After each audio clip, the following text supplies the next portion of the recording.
Welcome back to another episode of the Off Air Hustle. It's your favorite cousin, Deona Hustle, MC, host, DJ, whatever you want to call me. I'm always behind the mic and sometimes a DJ turntable. And then also co-host of Hustle and Shine in the Morning on Kansas City's #1 for hip hop and R&B, Hot 103 Jams. And a big shout out to Hot 103 Jams. We are celebrating this entire year, 75 years in Kansas City. And we just announced Maxwell will be headlining and we bringing him to Kansas City on May 3rd. So make sure you get your tickets. Big love to NSPN for always handling the production, the mics, everything is so pristine. And then big love to Shop Cigar Lounge and always Zoo Studios for holding us down whenever we need a home. We appreciate you. Now, y'all know what I'm finna say. Each week, I have a phenomenal guest, and this week is no different. I feel like we keep raising the bar each and every time we have a guest here on the Off Air Hustle. This man has taken his time to sit down and bring some wisdom and some game to the Off Air Hustle. Multi-talented actor, film producer, former rap artist, podcast host. You've seen him everywhere. Every time I get on Instagram, I see him with a new reel, a new project, or a picture with one of his celebrity friends. Yes, I said celebrity friends because they in his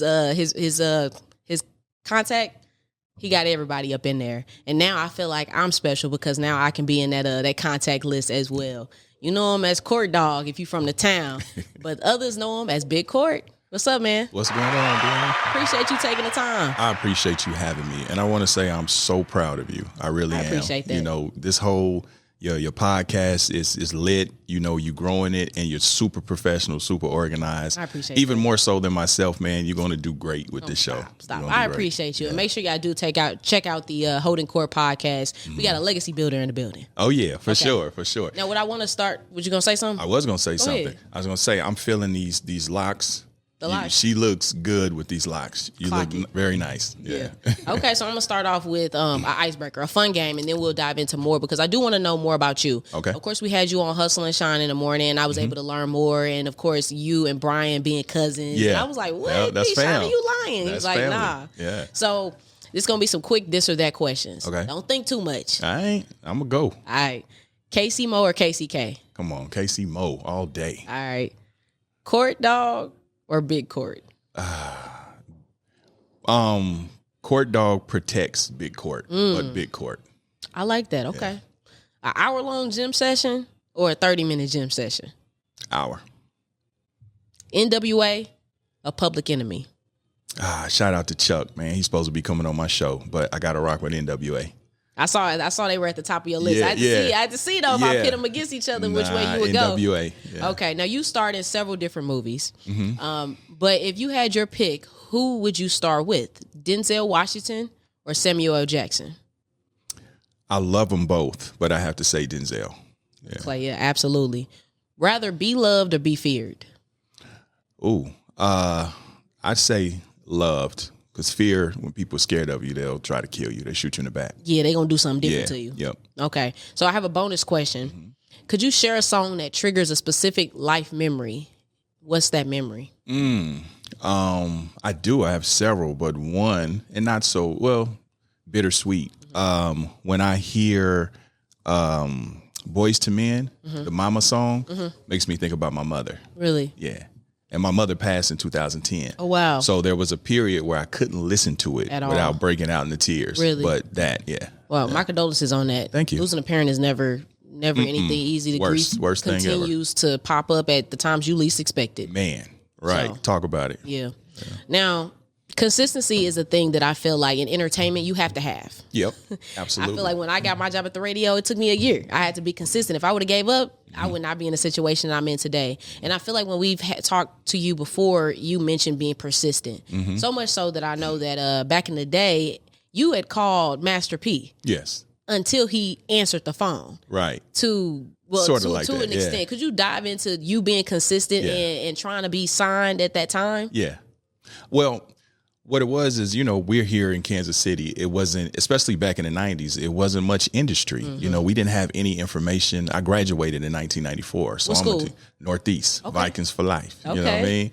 So we didn't have the information. So what I would do, in short, is I would get the information off the back of the CDs and the tapes.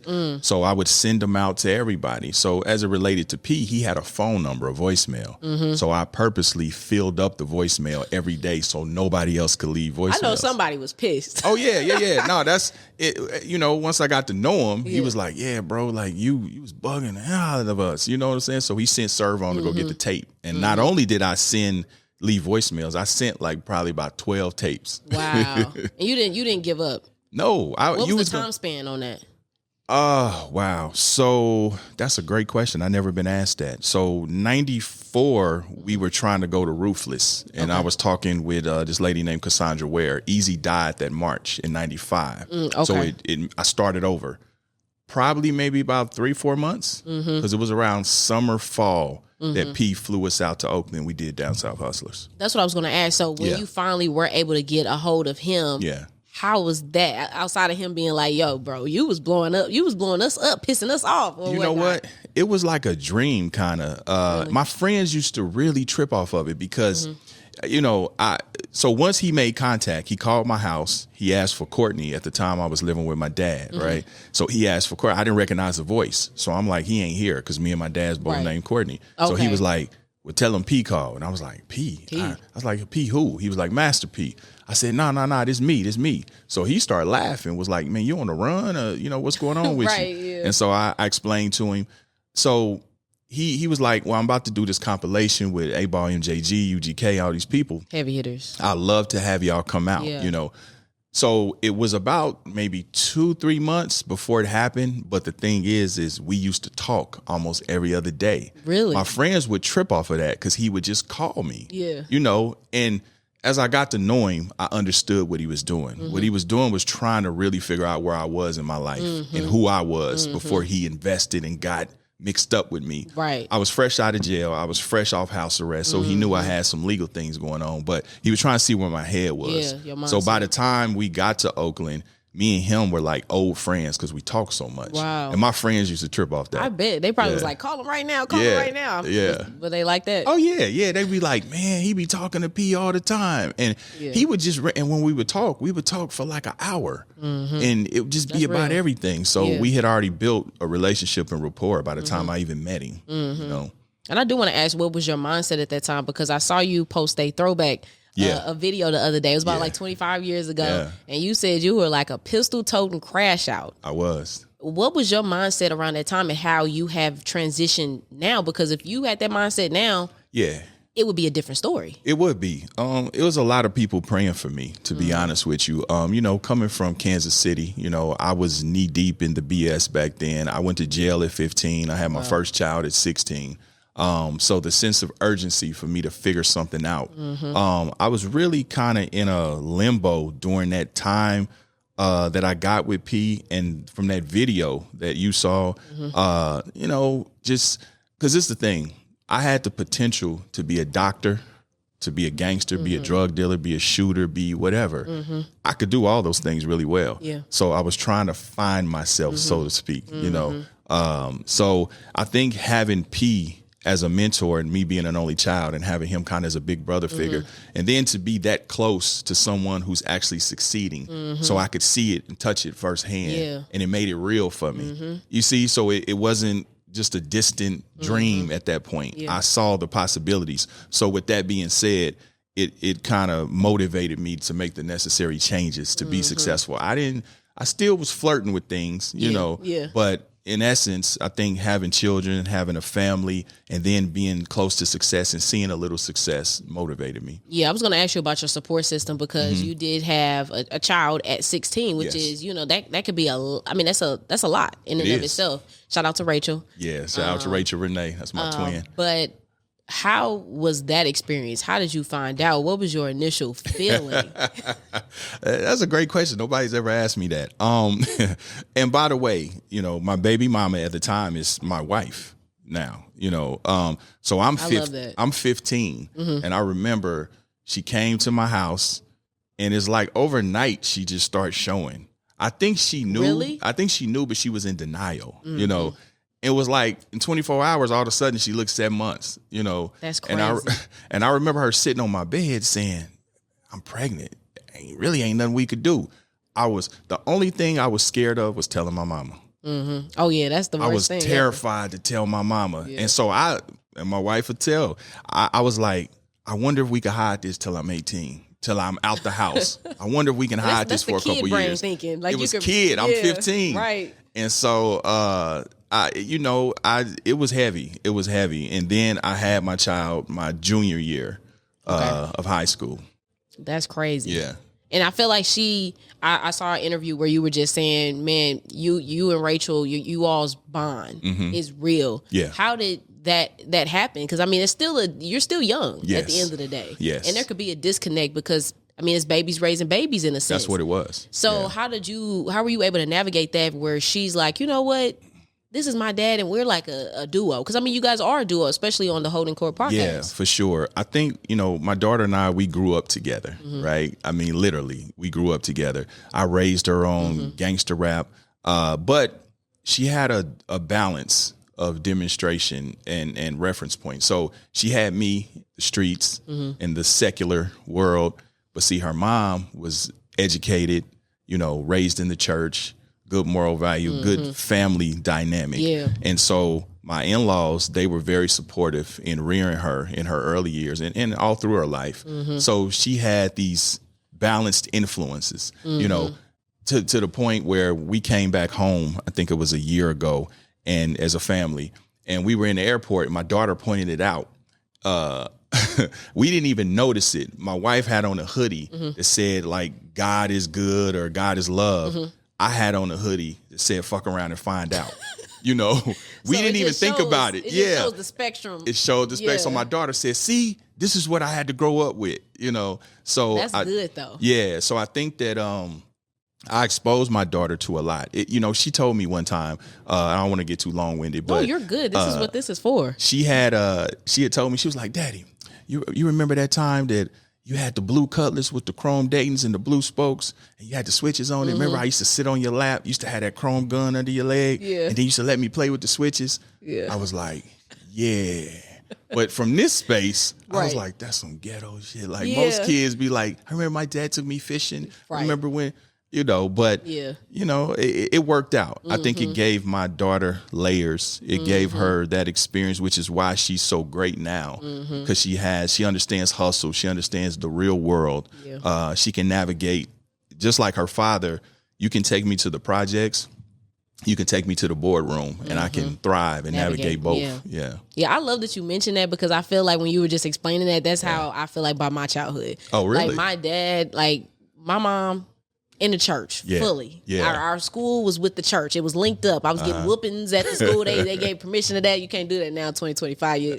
You'll get in trouble for real. Yeah. But like just that experience. So until I was at a certain age when I was riding around, I remember riding around with my dad in St. Louis. He had a custom King Ranch. Everybody knew it. The rims was crazy. Yeah. And we were riding around and he had I think it was like Lil Wayne and Rick Ross playing. And it was John is the name of the song. The craziest song I've ever, one of the craziest songs, because it's just vulgar. Yeah. Like I started learning all type of stuff, but I learned that from my dad, like hanging out with my dad. Yeah. And I feel like with my mom, I was getting my Mary Murray, my Kirk Franklin, knowing how to pray. Exactly. So it's like literally I was able to get those type of things to know that two things can be true. Two things can be true. I was going, my daughter, when she was in college, she was fresh out of high school. I was walking by her room. She had her door shut. And so I was hearing music and I was like, and I was listening. She's playing Brother Lynch Hung, Spice One, and SIBO. And I'm like, how she know? And then I remembered I raised her on this. Yes. And when you get older, you start to think about those things. And I was like, damn, I raised my child on Brother Lynch Hung. Wow. So, but it all came back full circle because that's why she's so effective on the show. Yeah. Transitioning to you and your career. Yes. Of course, you started as a rapper. Yes. Court Dog. Yeah. I listened to one of your tracks on the way here. I said, he was going crazy. I forgot what was the name of the song, but you was talking reckless. I said, oh yeah, this is that song you play when you really trying to get get turned up for sure. Yeah. But when it came to you getting involved on the actor side, I know you also worked along No Limit Forever. Yes. And so what was that transition like? So I moved to LA in like 2002. Okay. I wrote my first rap in like 1988, 89 in middle school. So by the time, the early 2000s came around, I had made some money in the music game. I had made some waves, but I was running on fumes creatively. And then I was seeing success in other areas of business. And quite frankly, I started to outgrow being a rapper. And so, do you remember Pulp Fiction, the movie? I remember hearing about it. I don't remember seeing it. You remember it? Okay. Yeah. So there was a part in the movie where Ving Rhames tells Butch, which was, what's his name? Dude did it Die Hard. I can't think of his name right now.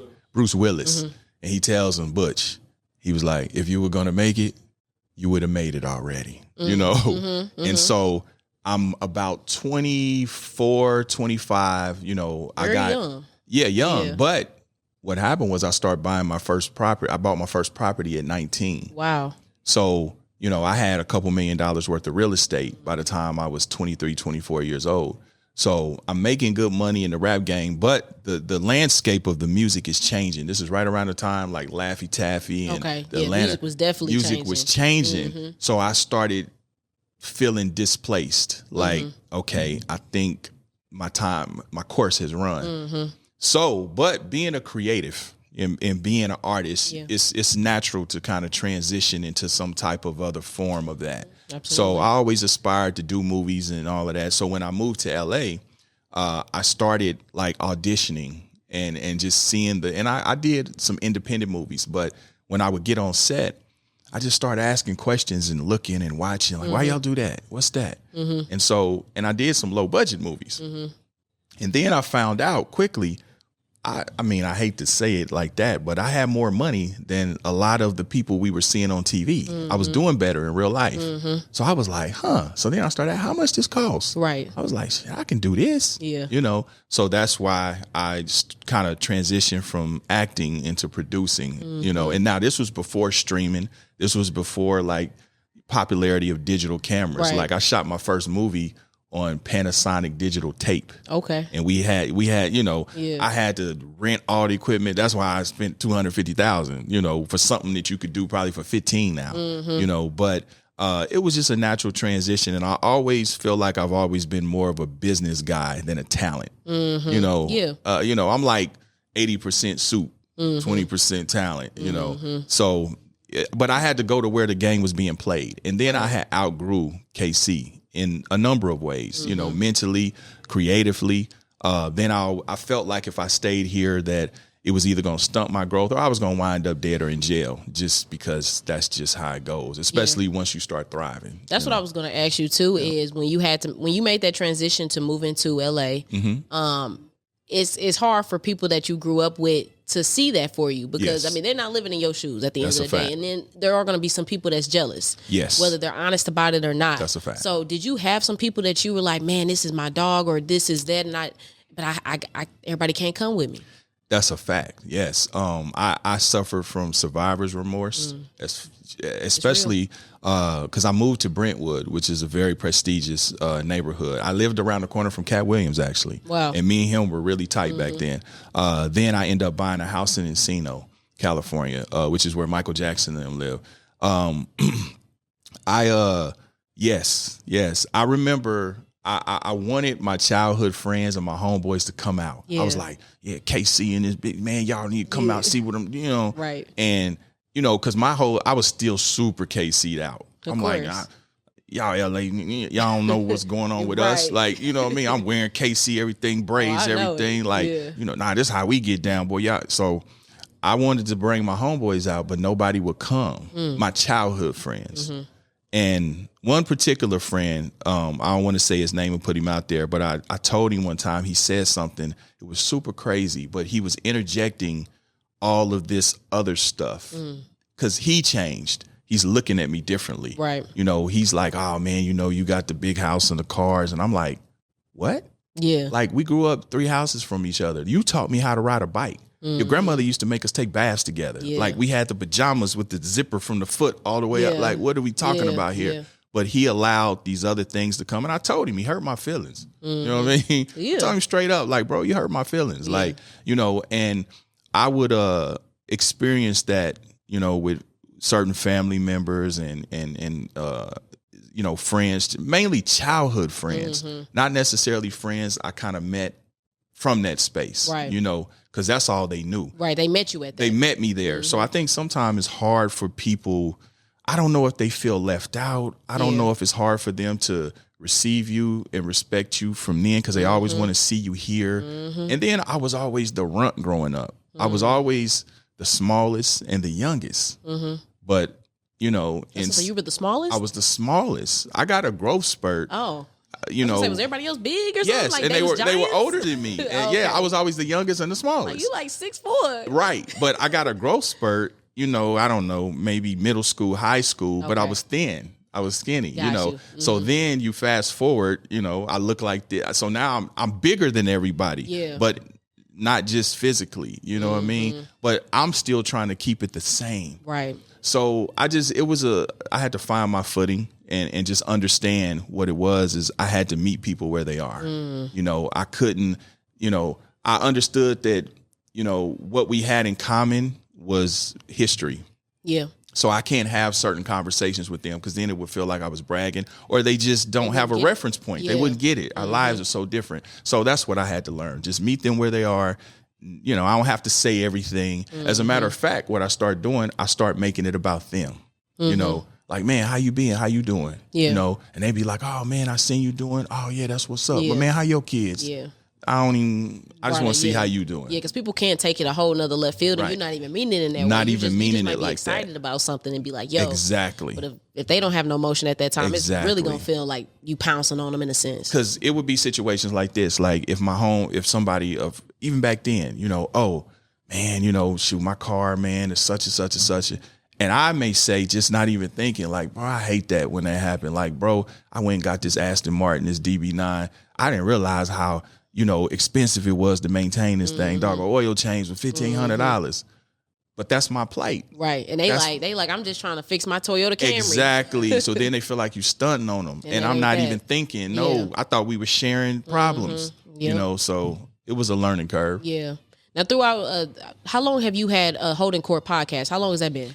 We'll be 4 years old in a few months. That's exciting. Thank you. So 4 years, you've had some crazy guests on there. Yes. I mean, you've had Bone Thugs and Harmony. Yeah.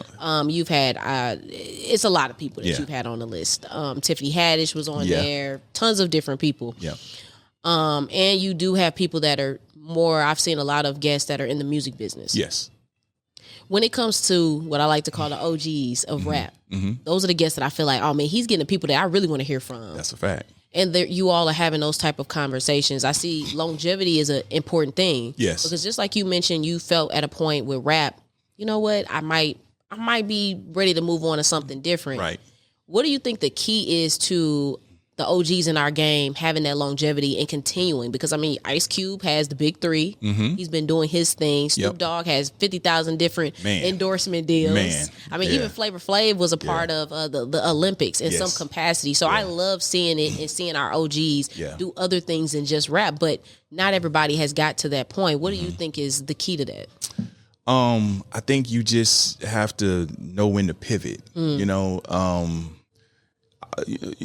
some of the rappers that we love, they're not necessarily business guys. They're just talent. So everybody doesn't know. I know some personally that are OGs that just all they know is rap, right? They never really had that business acumen or instinct like a Master P or E40, you know, to still stay relevant in other genres. But you know, I think it just comes back to they have to educate themselves. You know, nowadays music is a tool. Yeah. It's a bridge to other things. It is. You know what I mean? It ain't just about the music. It's not the end all be all. Right. That's to get to something else. That's to get to the endorsement or have something that you own that you can sell your ecosystem, your followers. So, but I hate that hip hop seemingly is a genre that rappers can somewhat age out of.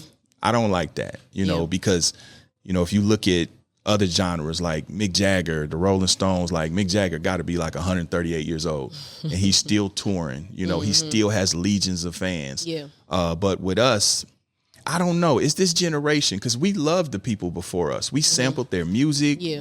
We held them in high regard. Now it's like, oh man, they old. They washed up. And I'm like, wow, we wasn't like that to our OGs. Yeah. But I feel like the OGs could still do it, but you have to know how to do it. We don't want to hear you try to be young. Exactly. We want to hear you do what you do and understand that you're selling to us, not the youngsters. That's the key. That's the key. Yeah. Like when Scarface, his last album, I think it was Deeply Rooted. I loved it. I knew that album was for us, you know, and he made it for us, you know. So certain rappers like even Too Short. You know, Too Short manages to stay relevant and he's never changed, you know, but I think he just places himself with the right youngsters and the right songs. Right. E40, same thing. Yeah, He that's just tends to stay fresh, you know, so some can do it, some can't. Yeah, that's real. Because some people get a pass and some others. Yeah, I mean, I feel like Andre 3000, when he came out and said he was doing a flute album. Yeah. Everybody was like, whoa. Yeah, see, Like, he what? went somewhere else with it. Yeah, so he went completely left field because he said that he just felt like his life wasn't consistent with the rap lifestyle anymore. I get that because you're correct.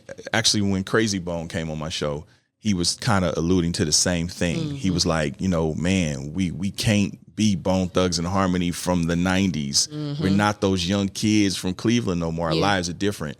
And it goes for me too. You know, like Rick Ross's music is more in line with where my life is now, opposed to, you know, NBA Youngboy. Yeah, absolutely. You know? Now, because I'm a music guy, I can listen to Youngboy for a vibe, mainly in the gym. Yeah, I was gonna say that's a good gym. That's some session gym right stuff, there. right? Yeah, It's just the energy. I love Kevin Gates, right? That's more a vibe.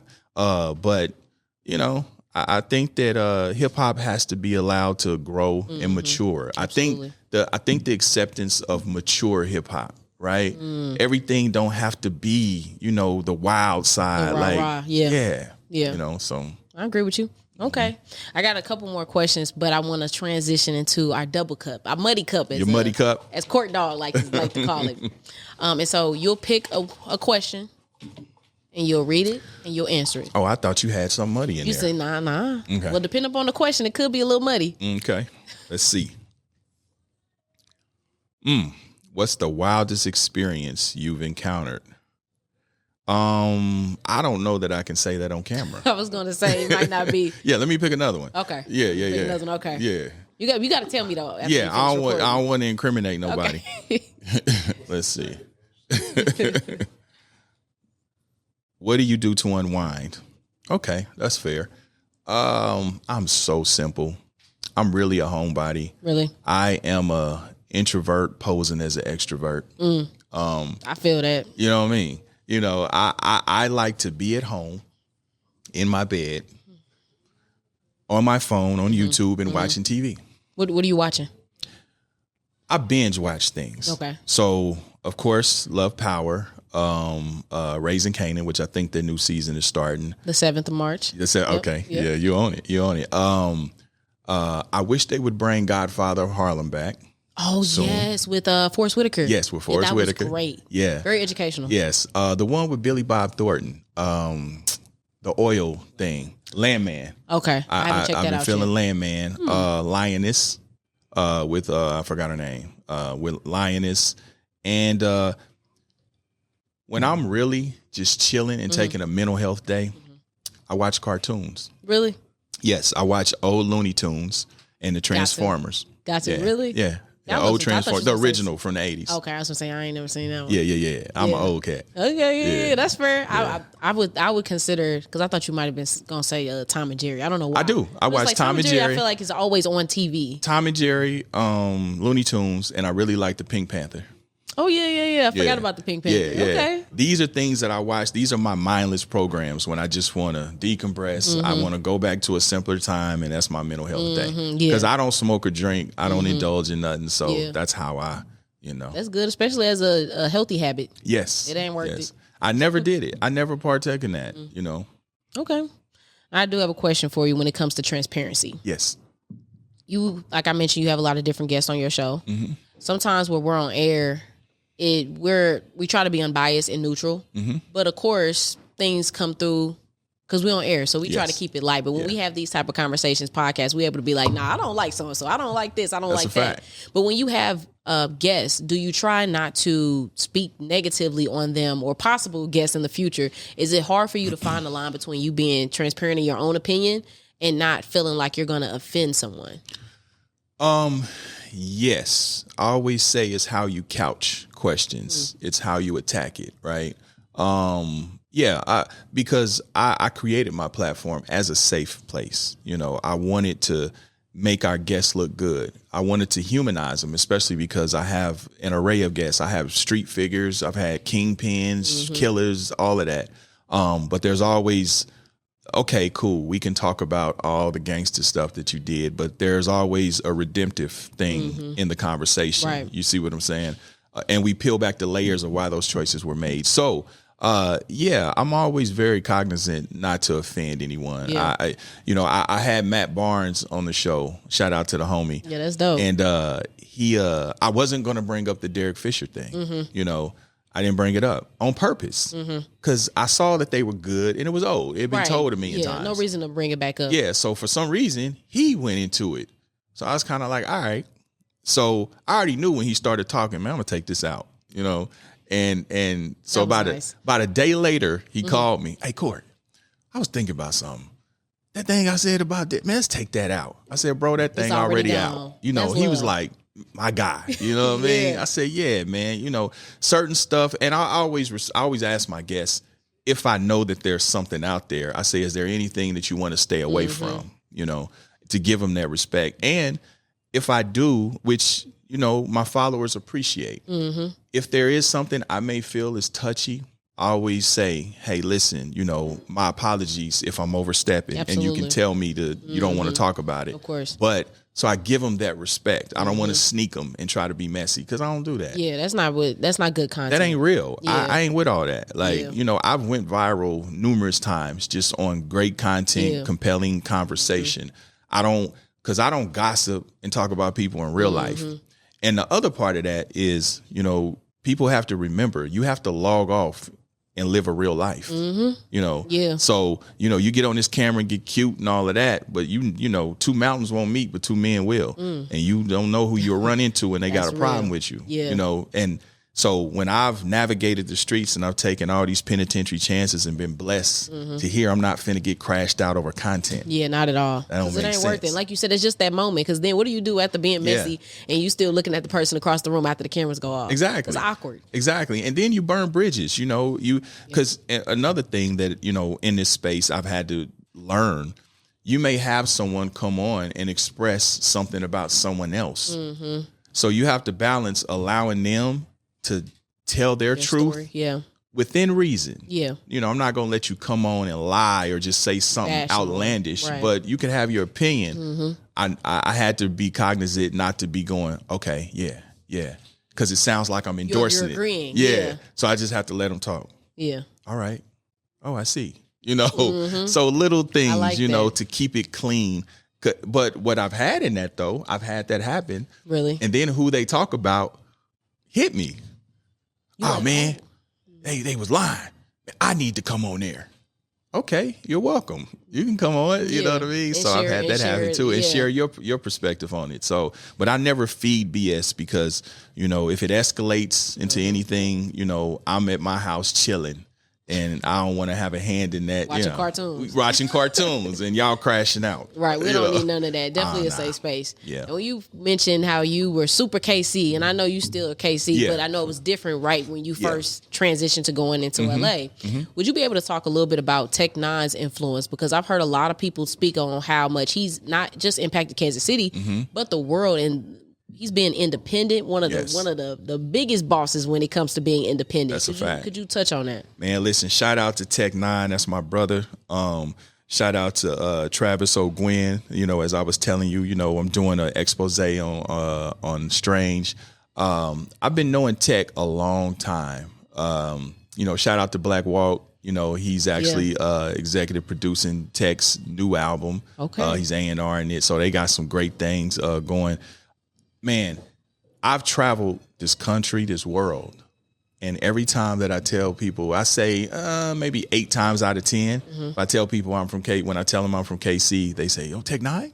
You know Tech N9ne?" You know, I love what him and Strange has done. I absolutely love it. To be one of the top independent, labels and to make Forbes, in this era and it be right here in our city. Yeah.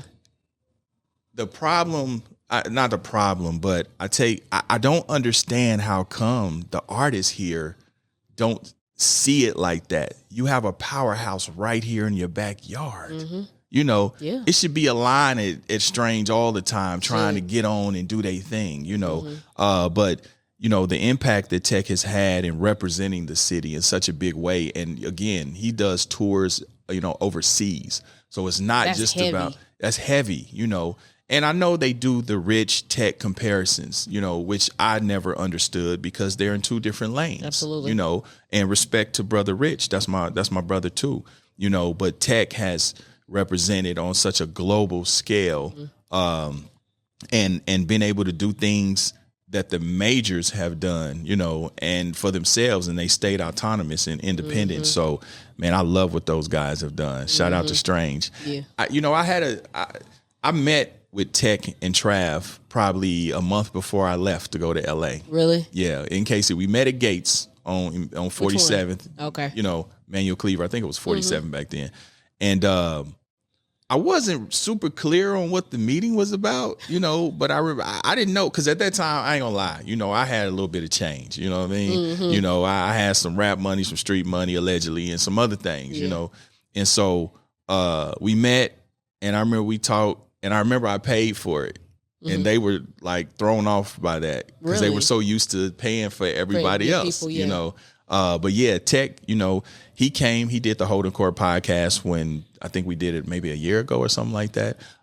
So he supported me in that, out the gate. Me and him talked about why we never did music, and it was funny, the conversation. He was like, man, you just never came at me like that. I said, Tech, I'm gonna be real with you. I said it was a little bit of politic because Tech was from the blood side. I was from the Crib side. So it was a little bit of that, but it was also Tech fucking rap.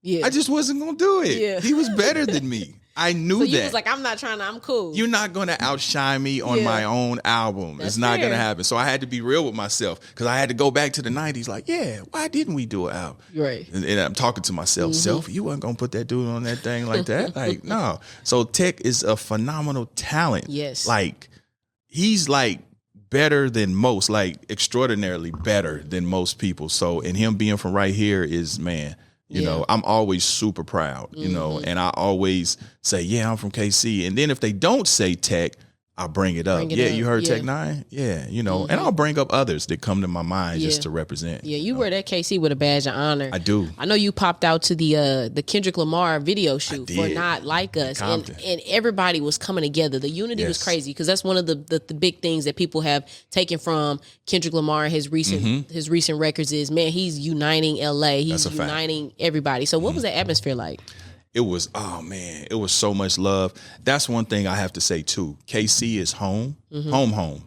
LA is home as well. New Orleans is my third That's home. what I was going to ask. Is New Orleans in there? New Orleans is my third home.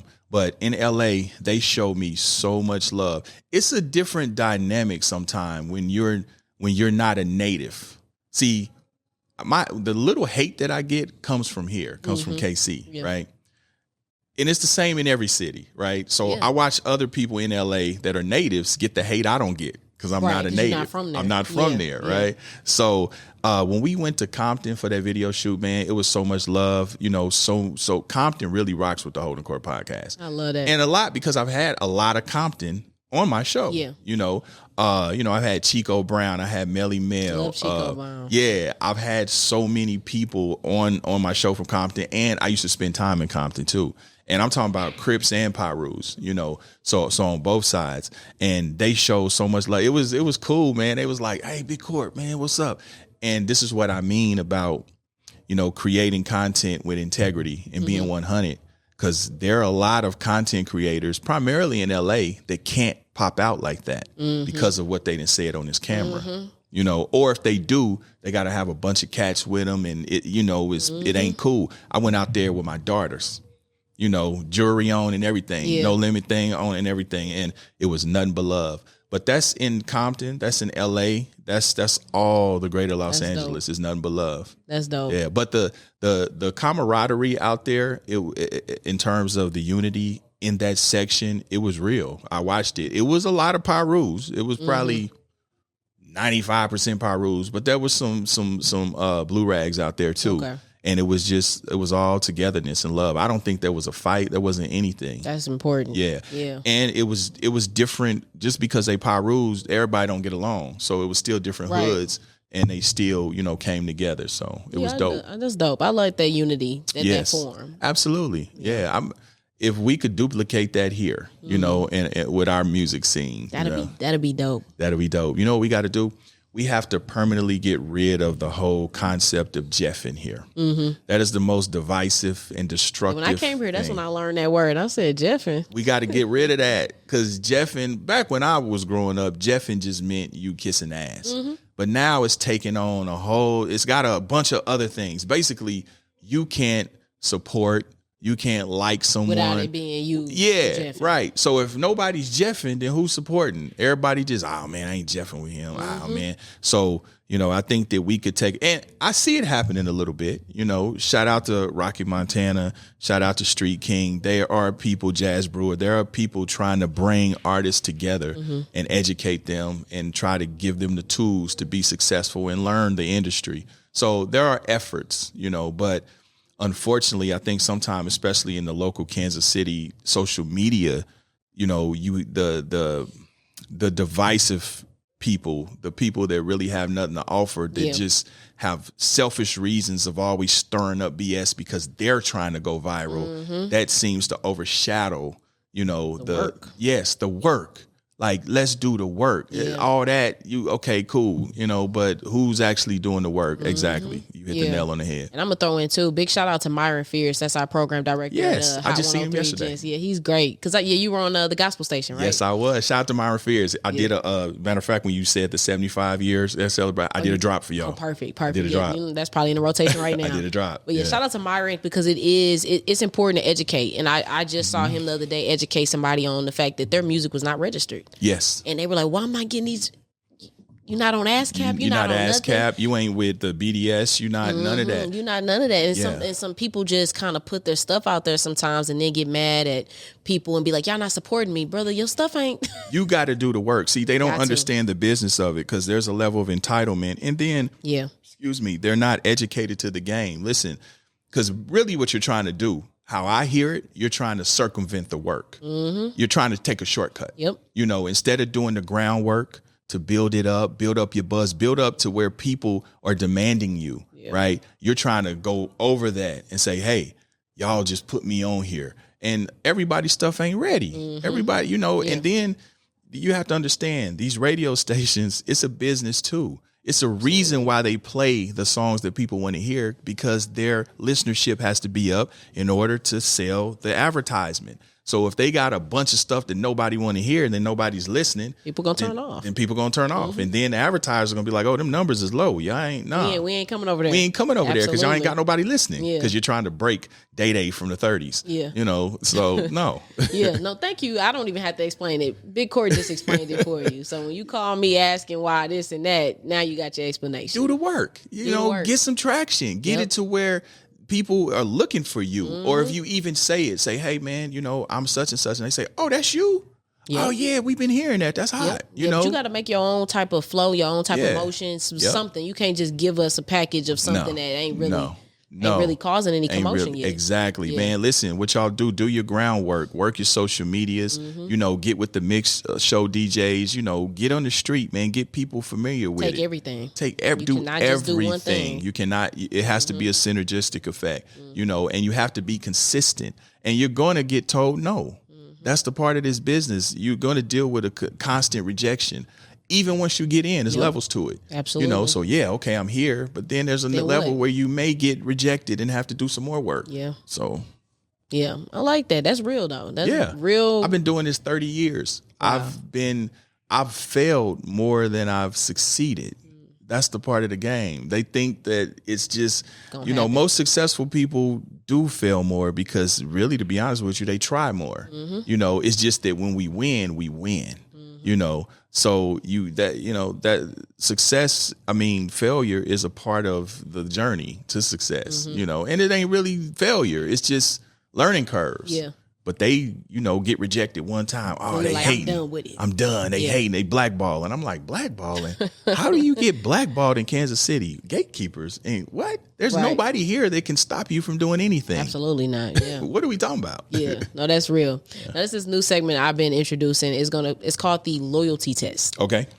Is there one person that no matter what time of day, you can call them and they gonna answer? Outside of my wife? Yes. Okay. Yes. It's two people. Okay. Or do I need one or two? You can pick because you got the option to call them and see if they answer. Oh, really? I can do that now? Yeah. All right, let's see.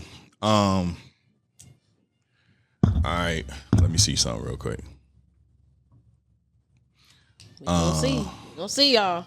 Let's see. So my first one, I'm gonna say is Derek. My homeboy Derek. Shout out to Derek, little Derek. Is Derek a childhood friend? Yeah. Well, not necessarily childhood, young adult. Let's see if he answers. Hey, what up, CD? Oh, he said. Hey, what up? Hey, so listen, I'm live. I got you on speaker. I'm on Deona Hustle show, and we doing a loyalty segment. And she said, one of your friends you can call the loyalty test, and will they answer? You answer first ring. You solid. Wow, that's great. All right. I appreciate you, bro. I'll holler at you in a minute. All right, I'm up here with your dad now. It's all good. All right, appreciate it. Yeah. Okay. Yeah. So there it is. Answered on the first ring. On the That's first solid. ring. Okay. That's My what's second up. was going to be Boz and P. So, Okay. And P probably would have answered too. Yeah. Oh, that's awesome. I mean, you got some solid people in your support system. I do. For sure. I do. I've been blessed. It's not about, how many people you have, it's about the quality of people that you have in your life. And I've been blessed, but it's about reciprocation too. I get that because I give that. I'm never going to require anything of any one of my friends that I'm not willing to give myself. Yeah, that's important. Yeah. You can't just be asking for this, but you're not doing at least something to give. You have to, it has to be reciprocity, Okay, that's real. Now, before you go, the game is the game. It'll always be the game. From the streets to the business, the way things are played can, evolve and change. Yeah. What would be some advice that you would give maybe just our youth that's dealing with a lot? They're dealing with different stuff coming off the pandemic. Yeah. A lot of them are behind because of the pandemic and the school system. They don't want to put no money in the kids. It's just a lot going on. Yeah. So what would be some of your advice? Man, I know it's hard, right? It's hard but what I can say from this space at this age, right? You want to make decisions predicated on where you're trying to go, not necessarily where you are. Yeah. That's a big thing. And I know it's hard, when you can't see it, you can't see the forest for the trees, you can't see a way out. But this is where faith comes in. Faith and fear kind of are one and the same because it requires you to believe and respond to something that you can't see. So you might as well pick faith, right? Because you can't see fear either, right? It's in your mind. A lot of times we're fearful of things we create in our minds, it haven't even happened yet, right? So you got to believe in something. You got to, put God first. And see, for me, I was just a dreamer. I'm from the 40s. I was 42nd and Chestnut, right? Born and raised. And everything that I have come to do in my life, I'm not formally educated in. I just believed I could do it. Now, it's not lost on me that, in my formative years, my mother, she, implemented in me the belief that I could do anything I wanted to do. And I understand it's not lost on me that a lot of kids don't have that, right? And that's very big. So, but you just have to dream and believe. It starts with that. It starts with mentality, even if you can't see it. Because, I don't really get off into the stars and quasars universe type thing. But I do believe that we attract what we think about. That's real. That's real, good or bad. So I think if your mind is open to certain things and you're thinking about things, then what happens is your antennas are up. When those things come across, you can reach out and grab those little pieces. You see what I'm saying? Because you're looking for it. So I think it starts with that. So that's really what I can say, man. You got to believe, get a mentor. You know, it wasn't until I became an adult that I realized how important mentors are, which is why I try to be as much as I can. Because when I was a youngin', you know, I had so much potential, but I didn't have anyone to kind of guide me and let me know what the possibilities were. You know, I was great at basketball. I was great academically. You know, I could have went to the NBA or the D League, you know, or something, but I got street poison. There was no one to say, hey, bro, listen, if you go ahead and do this, and then you go ahead and do what you need to do in these summer camps and woo, this could happen for you. I couldn't see it. I didn't have it, you know, so get a mentor and, just show up. Half the battle is showing up and don't be afraid to change. You know, I see that a lot too. Don't be afraid to embrace things that make you uncomfortable because that's where the growth happens.